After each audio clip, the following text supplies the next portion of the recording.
I am paging Dr. Chanda. I am the doctor. And I'm a licensed clinical psychologist. Yeah. Welcome to the Paging Dr. Chanda podcast, all things related to the Black culture. Revolt. You got the doctor in front of your name.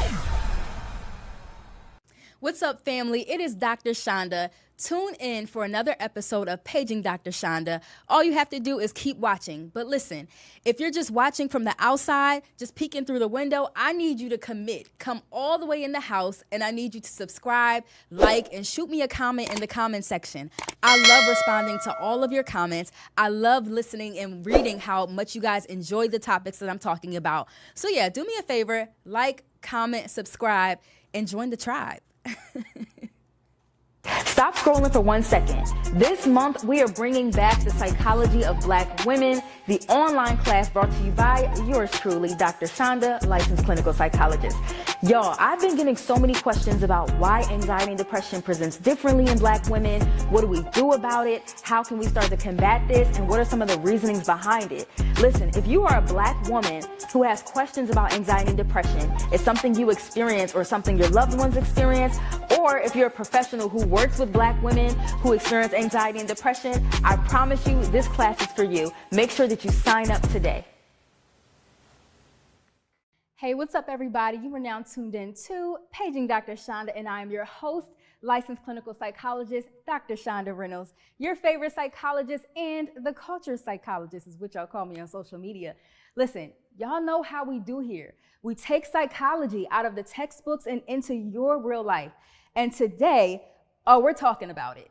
Y'all know what time it is. It is June, which means it is Men's Mental Health Awareness Month, and we're keeping it real, raw, and rooted in truth. Let's talk about it, y'all. So the state of men's mental health, particularly Black men, is not where it should be. We're seeing our brothers struggle silently, from pressure to provide, to unhealed childhood trauma, to a society that teaches them that early on that their tears are a threat and their vulnerability means that they're weak. And then when they log on to social media, and instead of the healing conversations that we should be having, we're hit with podcast hosts peddling misogyny for clickbaits, passport bros acting like relocating can outturn their emotional baggage. We've got gender wars taking up the space that could be used for real healing, connection, and real life conversations. We're not here for clickbait, y'all. We're here to tell the truth and to hold space. So in honor of this month, we're revisiting some of the realest, most impactful conversations we've had on this show, where Black men showed up, spoke about their truth, and reminded us what healing looks like in real time. Let the countdown begin. I am paging Dr. Chanda. I am the doctor. And I'm a licensed clinical psychologist. Yeah. Welcome to the Paging Dr. Chanda podcast, all things related to the Black culture. Revolt. You got the doctor in front of your name. So let the countdown begin. Number 4, when Conscious Lee came through the studio, he was breaking generational cycles. He came on the show and gave language to the pain that many brothers carry but don't always articulate. He broke down masculinity, politics, and healing from systems that were never designed to protect us. If you haven't seen it yet, watch this clip here. I think that white supremacy is very structural to America. Yeah. And the way that Black people are seen, typically, I feel like we're fungible objects that make it where whatever mainstream America want to use our pain, our suffering, our culture, our credentials to forward the empire, then it's good. But in any instance, those things I just named becomes a threat. I feel like that's when you start to see, I'm gonna say, the trivializing of the Black position, the trivializing of the things that we do. I know a lot of people like to point out that when we talk about DEI, consciously Black people ain't even the main beneficiaries. To me, it's like, yeah, let's keep that in mind and recognize how it don't matter. Let's think about how the sensationalizing of Black progression is what's causing the backlash. They don't care that white women or these women or that or veterans or this. Is like, it's thinking about the way in which messages are pushed through and how anti-Blackness makes it where it almost forces an emotional response. Like, we're not gonna call it affordable care. We're gonna call it Obamacare. We're not gonna call it DEI. We're gonna call it wokeness or reverse racism. We're not gonna call it reciprocal race theory. We're gonna call it making white kids feel bad. It's like, that is the reconfiguration all the time. And that's something we got to be mindful of. Amazing words from the wordsmith himself consciously. Now, number 3, y'all, Anthony O'Neal came through and talked about money, manhood, and mental health. He got real vulnerable with me about finances and the mental weight that comes with being the provider. It wasn't about flexing, but more so about freedom, financial freedom, emotional freedom, and what it means to build a legacy without burning out. Check this clip out. You see, where there is no vision, that's where people perish.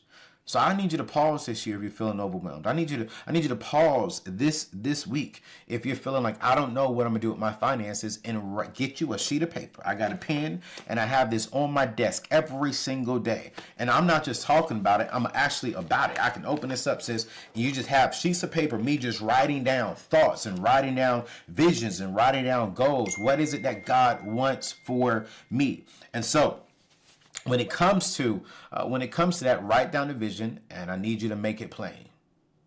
I need you to make it plain. And inside of that vision, I need you to write down your why. Why are you doing the things that you're writing down? Well, why is it that you want the house that you said that you want? Why do you want the financial freedom? Why do you want that pay raise? Why do you want whatever you're going to put on a piece of paper?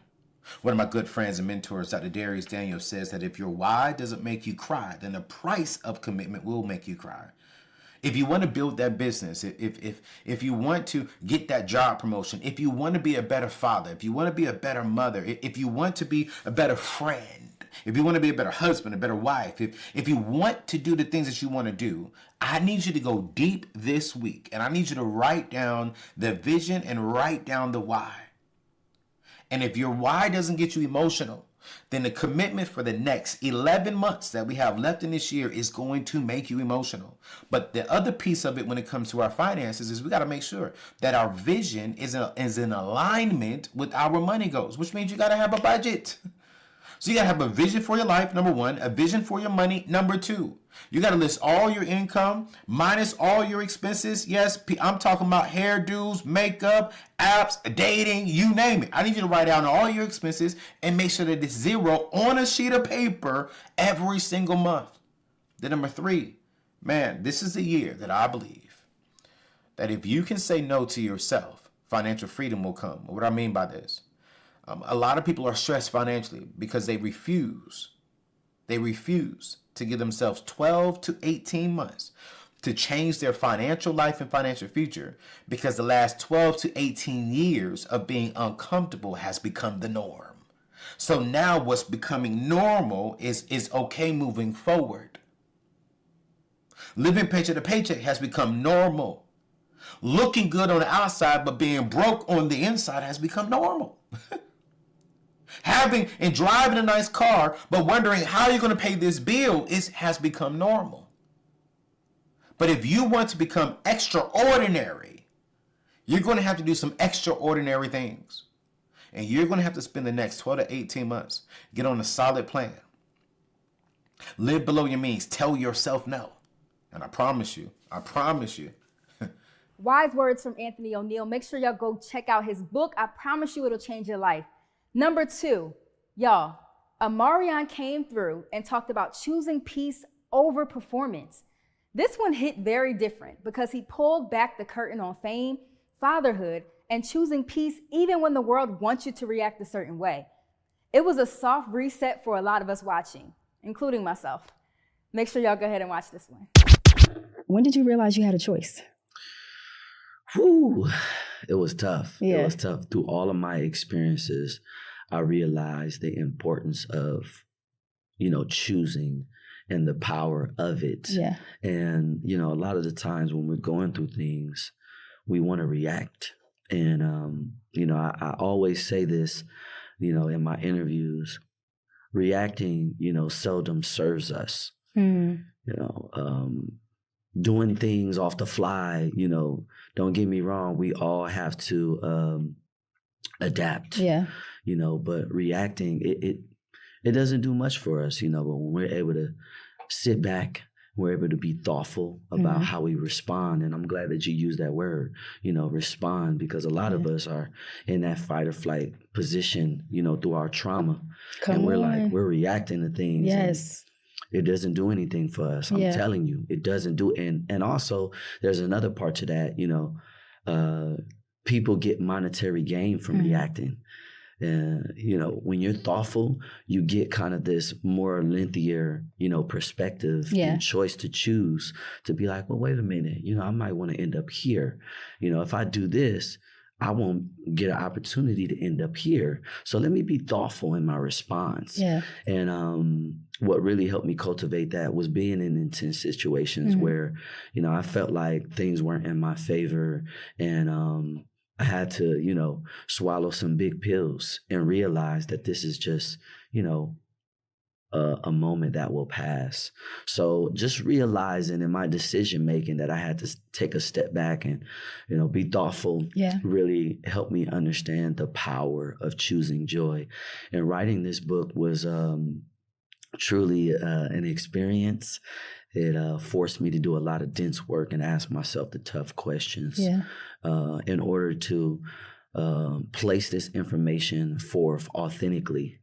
Because a lot of the times, especially in my experience and now gaining more of a spiritual perspective and having spiritual OGs, drop a little nugget on me. It's the experience that you go through.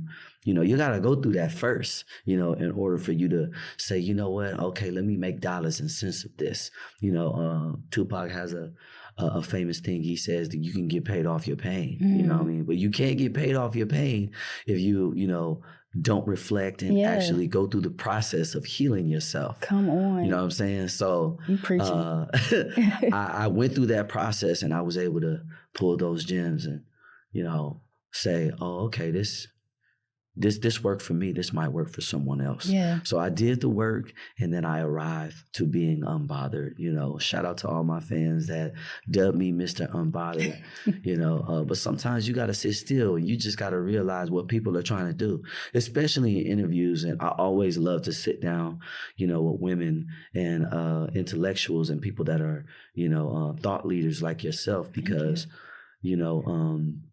it inspires a different process. Yeah. A lot of people don't realize and recognize that they have other lanes, to choose. You don't have to always be in the vengeful lanes. I want revenge, that only produces, monetary gain. And, we in this for the long haul. We playing the long game. Yeah. You know what I'm saying? So thank you for, having a platform where, people can express their experience and let people know that can hear there's other ways.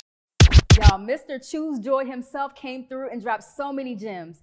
But y'all know we had to get to number one, Rickey Smiley. And this is probably the only episode where the guest actually made me cry. He talked about grief, God, and getting through. Rickey's story about losing his son and still finding a way to show up for his community was nothing short of sacred. That episode wasn't just a podcast, it was ministry. Go ahead and check this out. We got to tell Black men that it's okay to sit down and cry. Yeah. And when I tell you I sit down and cry, I can see the cries still in the walls. Yeah. I have a certain spot that I sit in my house when I want to cry. And it's like releasing the cap off of a pressure cooker.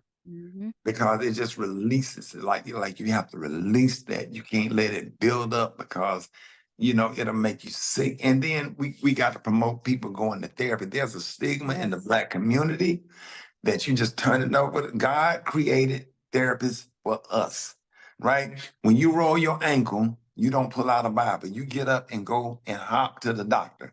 Exactly. And the brain is a muscle just like your ankle. And why can't we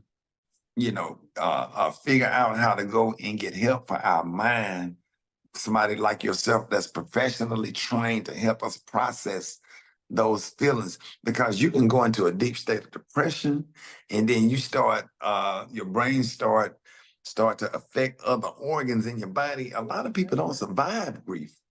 A lot of people die themselves after they lose a loved one. So we have to be real careful. I'm definitely been promoting people to go to therapy and get the help that they need. And a lot of therapists been showing up to some of my book signings, and I've been having them volunteer and take on some of the tasks because I'm unable to keep in touch with every single person that I meet that have lost a child. Just making sure that they have resources, as they read the book and open up and have somebody that they could make an appointment with and just do what they need to do.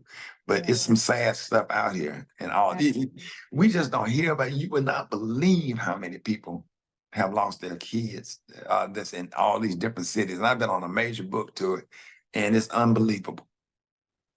Yeah, grief is definitely very complex. And even thinking about your story and how you felt it was important to write this book, to grieve out loud, and not just do that, but to do it from a faith-based angle, like showing people like, look, I have a foundation of faith, and this is also helping me to get through the grieving process. Why was that important for you to incorporate that into the book? Oh, it's important because people must understand when you don't have nobody else to lean on. And as a matter of fact, when you lose your grandmother, you might lean on God, but when you lose a child, God is actually carrying you. Yes. It ain't no way on this earth that you can lean on nothing. When somebody that used to suck their thumb sleeping up on the other side of the bed with you on the nights it was thundering and lightning, you see their body laying on a slab in a morgue. Ain't no way. But God. Yeah. I'm talking about like totally carrying you. Like I asked God, like, God, if you just let me make it from the front door to the elevator in that apartment building in Dallas, I think I can gather enough strength to go from there. And I had to keep working because my son died on a Sunday. That Wednesday, I was back on the radio because I don't want to lay in bed and just think about all that stuff. And I started thinking about all the other people that have lost kids that depend on our morning show to get through. And I knew that they was concerned. I wanted them to hear me laugh. I wanted them to hear that I was okay or going to be okay. I cried when I wanted to cry. I would cry during commercial break. I would do a gospel segment and just lay on the floor and just cry and get back up and read the commercial with tears. I would perform with tears coming down my eyes because my job is a comic. I'm still a comic. The bills don't stop coming just because somebody died. You got to keep working. You got to keep moving. You got to keep doing what you're doing. But I thank God that I had sense enough to go and get help. Because I was getting therapy twice a week. It was that bad. Really? Yeah. That was nobody but God then. Nobody but God. Thanks y'all for watching The Countdown. Let this be a reminder that men are not projects to fix. They are people to love, to listen to, and to protect. And our brothers, whether they're barbers, bishops, or bus drivers, deserve safe spaces to say, I'm not okay, without shame. So this month, Men's Mental Health Awareness Month, and every month, we commit to being a part of the solution and not the spectacle. Let's stop debating over men, high value versus low value, and overemphasizing statistics like six-figure salaries, being over 6 feet tall and having a six-pack, and start valuing men for who they are. Check on your people, hug your father, text your brother, and if you're a man listening to this, you're not alone. You never were. I'm Dr. Chanda, and this has been another episode of Paging Dr. Chanda. Don't forget to rate, review, and send this to a brother who needs to hear it. See y'all next week. God bless. I am paging Dr. Chanda. I am the Dr. And I'm a licensed clinical psychologist. Welcome to the Paging Dr. Chanda podcast, all things related to the Black culture. Revolt. The doctor in front of your name.